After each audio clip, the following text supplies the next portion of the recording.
There's an incredible disconnect between reality and what we're fed as reality, such as this little electronic box that millions upon billions of homes have now. And we now digest all of our reality from this little electronic tube. None of what we're actually getting in this tube is reality other than the fact that we're watching television. That's it. That's the only portion of that that's actually real. But what we do is we lose ourselves then. We almost become too identified. We forget that we're even existent, so we are identified with everything that we're seeing, and this becomes our reality. And we forget that not only is this cherry-picked information, but above and beyond all that, no one even stops to think that this is somebody's interpretation of what happened in an area. So everything that we're getting is literally somebody else's creation. It's a manufactured idea that's put into this little tube and then projected into us as reality. And that now is the basis for how we act in our society. So the way we dress, the way we talk, what we do, what we're afraid of, what we're attracted to, what we want to drive, the house that we want, the money, all of these things are driven by somebody else's perception. They're driven mostly by wants of other people, and they arrived at those wants from other people, and it all comes back to really just the fundamental basis that none of this is reality. It's manufactured. It's not really pertinent to our life. It's not really profound. There's really no importance to it. We're just applying value to it because all of these things, the clothing and the cars and the job and the money and the bank account and why we want this job, we don't even understand why anymore because we relate all of our wants, all of our desires to what these other people want and what they desire. And if you actually get to the core of it, we don't even truly want these things. We just want the other people around us to see that we have what they want because that gives us a measure of control or a measure of power. And it all boils down to a level of security. And that's all that all of this really is the fact that people are following these fashions they don't understand. They're following these ideals that they don't understand. They're doing it because they want to fit into some identity that they're eventually creating for themselves to be the most secure, the most powerful, the most prominent, the most beautiful, the most affluent person in that field so that everybody else around will give that person support because they want to be near you. And that's all it is. We just want this closeness. We want this connection with people. And unfortunately now we are contriving it. We're forcing people to want a connection with us for means that really have no basis in love, no basis in real relationships. So all of our relationships are based upon power and fear and based upon manipulation and lies and trying to get this and trying to get that. And none of it's true interaction anymore. Science is great with all the beautiful technologies, but many of the problems we are trying to solve, we created.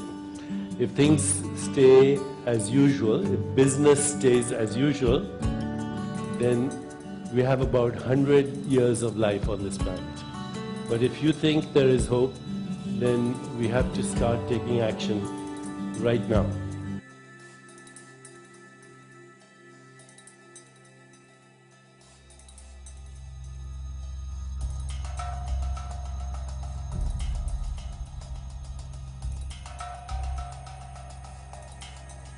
Indeed, if heavy industry and the genetic manipulation of the Earth environment is allowed to progress at its current rate, then the only life that will be able to survive on Earth will need to be of a very robust nature.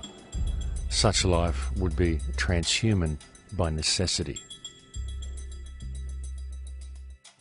Biology divides life into three kingdoms: bacteria, archaea, and eukarya. Bacteria and archaea are simple organisms with no subcellular compartments.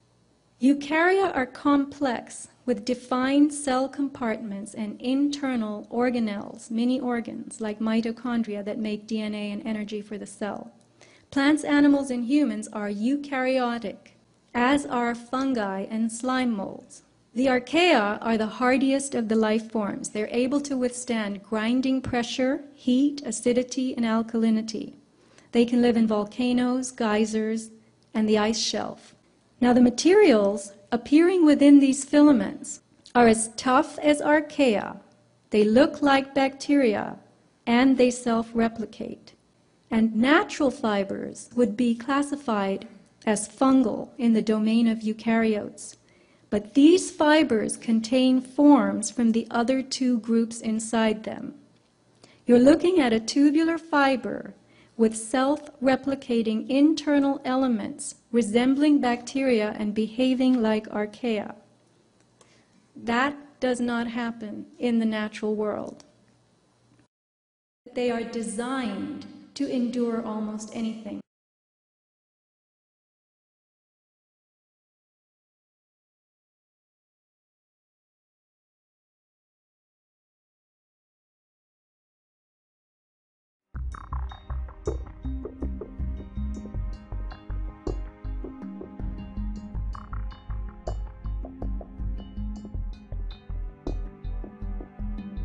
In the social and political climate of the 21st century, mankind is truly facing some very great challenges.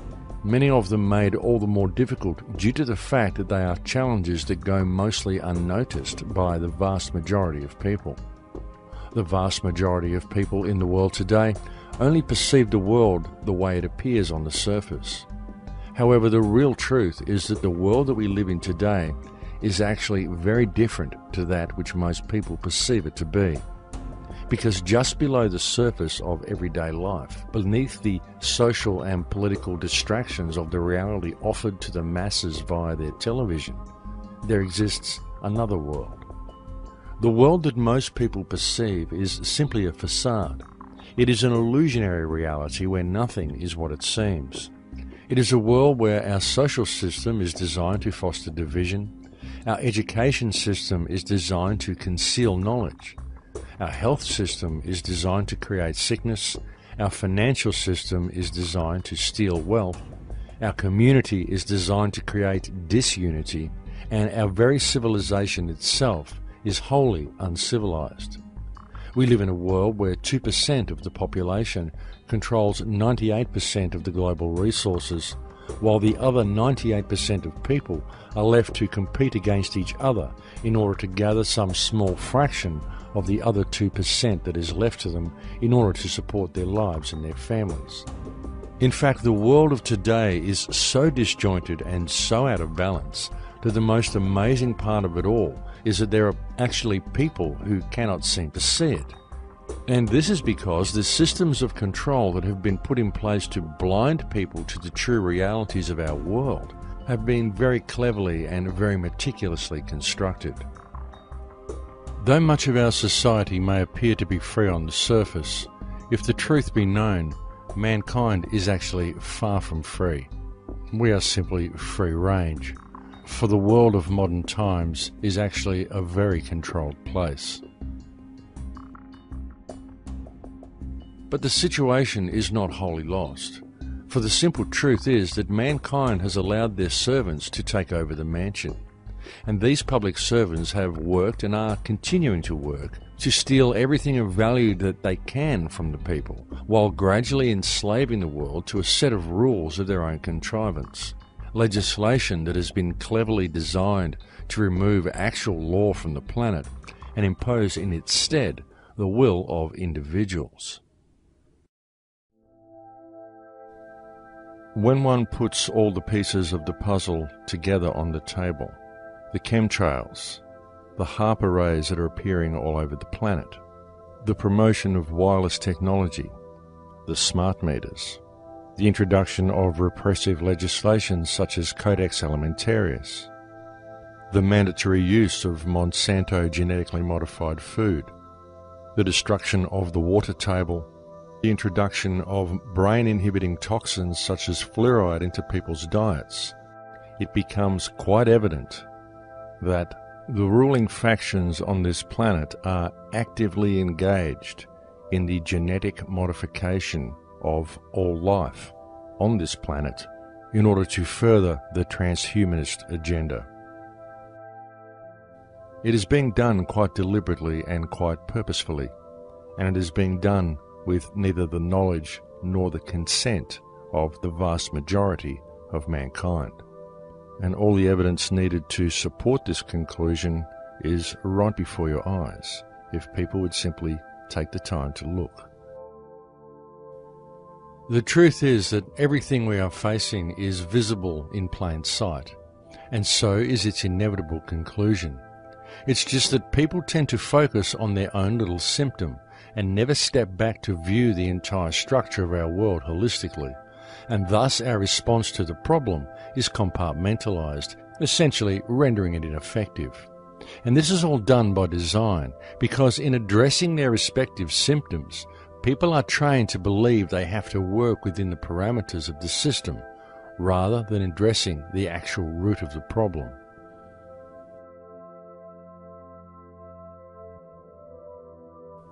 Every single government that exists anywhere in the world today is currently operating in breach of the trust that has been granted to it by the people of their nation. And this is true regardless of which country we are talking about. It is true whether it is a government consisting of duly elected politicians claiming to act in the best interest of the people, whether they are acting out of greed or whether they are simply acting through their belief that the system is real. It is true whether it is a military dictatorship falsely declaring a self-granted right to dictate what is good for others.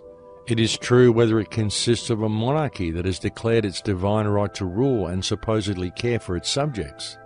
Because the reality is that every single government or ruling body in the world today is abusing the power granted to it by the people of the nation it governs. Exhibit A, the Earth.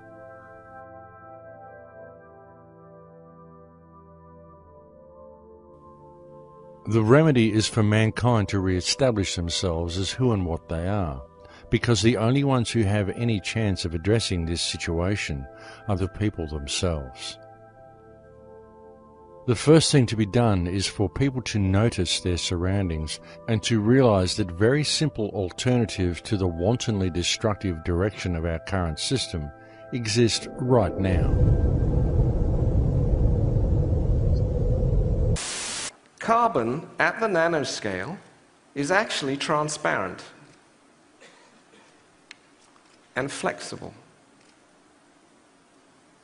And when it's in this form, if I combine it with a polymer and affix it to your window, when it's in its colored state, it will reflect away all heat and light, and when it's in its bleached state, it will let all the light and heat through, and any combination in between. To change its state, by the way, takes 2 volts for a millisecond pulse. And once you've changed its state, it stays there until you change its state again.